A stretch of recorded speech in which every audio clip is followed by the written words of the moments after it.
ఈ మధ్య చాలా మందికి బాత్రూమ్ లో హార్ట్ అటాక్స్ అనేవి ఎందుకు వస్తున్నాయి, ఇంకా రోజుకి ఒకే టైం కి నిద్రపోకుంటే మన బాడీలో ఏమవుతుంది? సో ఈ 2 ఫ్యాక్ట్స్ గురించి ఇప్పుడు మన వీడియోలో తెలుసుకుందాం. నెంబర్ 1, బాత్రూమ్ లో హార్ట్ అటాక్స్ అనేవి ఎందుకు వస్తున్నాయి? మన ప్రపంచం మొత్తంలో ఎవ్రీ ఇయర్ 2,35,000 మంది బాత్రూమ్ లో జారిపడి గాయాలు అవటం వల్ల చనిపోతున్నారు. ఇంకా ఈ విషయం పక్కన పెడితే ఈ మధ్య చాలా మంది బాత్రూమ్ లో హార్ట్ అటాక్స్ వచ్చి చనిపోతున్నారు. బికాస్ బాత్రూమ్ లో హార్ట్ అటాక్ వచ్చినప్పుడు వాళ్ళని చూసే వాళ్ళు ఎవరు ఉండరు.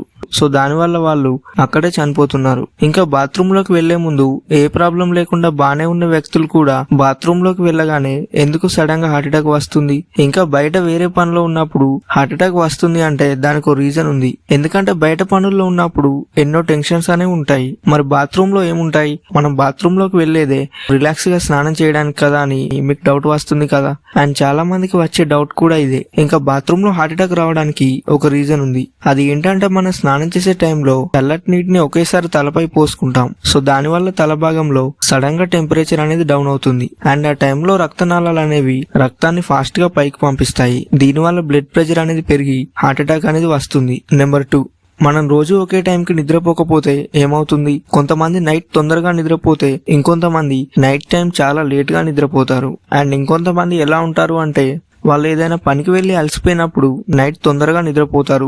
అండ్ ఏ పనికి పోకుండా ఉన్నప్పుడు నైట్ చాలా లేట్ గా నిద్రపోతుంటారు. అయితే కొన్ని పరిశోధన ప్రకారం ఎవరైతే ఇలా రోజు ఒకే టైంలో కాకుండా రోజుకి ఒక టైంలో నిద్రపోతారో వాళ్ళకి చాలా హెల్త్ ప్రాబ్లమ్స్ అనేవి వస్తాయి. ఇంకా మనం నైట్ పడుకునే టైం అండ్ మార్నింగ్ నిద్ర లేచే టైం అనేది ప్రతి రోజు కూడా ఒకేలాగా ఉండాలి. అలా అయితేనే మన బాడీలో ఏం ప్రాబ్లమ్స్ రాకుండా హెల్దీగా ఉంటాం. అలాగే మీకు ఈ వీడియో నచ్చితే లైక్ చేసి ఇంకా మీరు రోజు నైట్ ఏ టైంకి నిద్రపోతారు అనేది కామెంట్ చేసి చెప్పండి.